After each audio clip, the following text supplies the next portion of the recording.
আজ ফাঁকি মারা রান্না বান্না হয়েছে। সকালে কোনো কিছুই হয়নি। স্বামীকে কি খাইয়ে পাঠালাম, কিভাবে দিনটা কাটালাম, আর ভগবানের সেবা কিভাবে হলো, সব কিছু মিলিয়ে আজকে ব্লগটা। রাধে রাধে বন্ধুরা, কেমন আছো সবাই? আশা করি সবাই ভালো আছো, সুস্থ আছো। সকাল থেকে আজকে ব্লগটা শুরু করছি। এই যে কালকে গেছিলাম, চাউমিন ছিল, তো সেই চাউমিনটা আর প্রসাদ পাওয়া হয়নি, তো সেইটাই এখন জয়িতাকে দিয়ে দিচ্ছি আর দাদার জন্য একটু রেখে দিয়েছি। আর এটা আবার অনেকক্ষণ পর জব পুরো কমপ্লিট হয়ে গেছে। আজকে সকালবেলা রান্না বান্না করিনি, প্রভুজি কাজে বেরোবে, তো সেই জন্য রাইস ছিল আর সবজি ছিল, তো সেগুলো একটু গরম করে দেবো।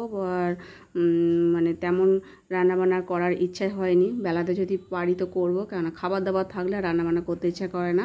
আর বেশি বেশি করে করা হয়েছিল রাত্রিবেলা খাওয়ার জন্য। রাত্রিবেলা এসে আর বেশি কিছু খাওয়া হয়নি মেলা থেকে ঘুরে এসে। তো যাই হোক, ভগবানের জন্য একটু দুধ বার করে না, মিছরি দিয়ে গরম করে ভগবানকে এটা সেবা দেবো, প্রভুজি দিয়ে দেবে। আমি এদিকে রাইস তরকারি এগুলো সব গরম করে নিচ্ছি, নিয়ে আর প্রভুজিকে দিয়ে দেবো। আর চাউমিন যা ছিল জয়িতাকে দিয়েছি, আর গোগো একটু খেয়েছে। আর এই তরকারিটা গরম করে নিয়েছি, যদি পারে তো মুড়ি দিয়ে খাবে, আর প্রভুজিকে এটা রাইসটা দিয়ে দেবো। তো একটু জল দিয়ে গরম করে নিয়েছি। আর আমি একটু মুড়ি নিয়েছি, মুড়ি তরকারি খেতে বেশ ভালো লাগে, তো সেই জন্যে সকালবেলা রান্না না করলে মাঝে সাঝে এরকমই খাওয়া দাওয়া ঠিক আছে।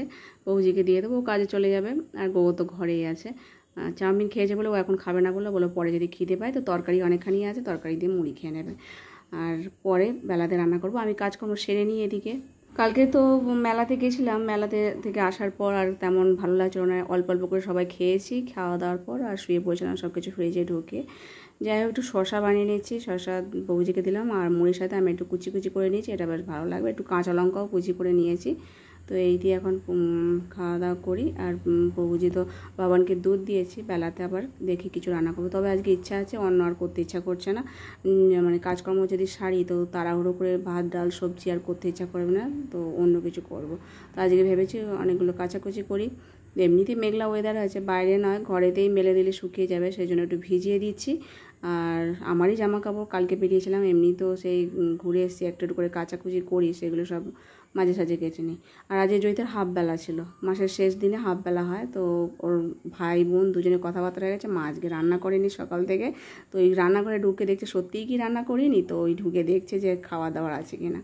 তো যাই হোক, ও চলে এসেছে, আর তারপরে আমি আবার কাজকর্ম সেরে স্নান করে একেবারে রান্না বসিয়েছি। তো আজকে ঘি ভাজা পরোটা করব আর আলু চচ্চড়ি করবো, আর তার সাথে একটু পটল দিয়ে দিয়েছি, কালো জিরে ফোড়ন দিয়ে আগে পটলটা হালকা করে ভেজে নিই, আলু দিয়ে এখন ভাজা ভাজা করে নিই, জল ঢেলে দিলাম। খুব ভালো লাগে তেল না হওয়ার সময় একটু কড়াইশুঁটি ধনে পাতা দিলে মাখো মাখো মতো হয়ে যাবে, আরও বেশি সুন্দর হয়। আর পরোটা দিয়ে খেতেও ভালো লাগে। ভগবানের জন্য কড়াটা ভেজে দেবো, আর ছেলেমেয়েরা আছে ওরা খাবে, আমরা একটু পরে ভেজে নেবো। ভগবানকে সেবা দেওয়ার পর প্রভুজি সে আসবে 3টের পর, তো সেই জন্য দেরি করে করলেই হয়ে যাবে। তো এখন একটু আটাটা মেখে নিই, তরকারিটা হয়ে গেছে মাখো মাখো মতো, আটা মেখে আর পরোটা কটা ভেজে নিচ্ছি, শুধু ভগবানের জন্য করছি। আর যদি ভাই বোন খায় তাহলে। রান্না না করে কি আমাদের পালাবার কোথাও উপায় আছে? তো রান্নাবান্না করতেই হবে। সকালে খালি গেছে ঠিকই আছে, কিন্তু বদলে অনেক কাজকর্ম সেরেছি, তো দুপুরবেলা তো কিছু তো করে দিতে হবে, ভগবানকেও তো সেবা দিতে হবে, সেই জন্যই তো ভগবানের জন্য একটু সেবা করলাম। আর দুধ তো সকালবেলা দিয়েছিলাম বলে, তো এখন এটাই করলাম। রাত্রিবেলা দেখা যাক কোনো অন্য জাতীয় কোনো খাবার করে ভগবানকে সেবা দেবো।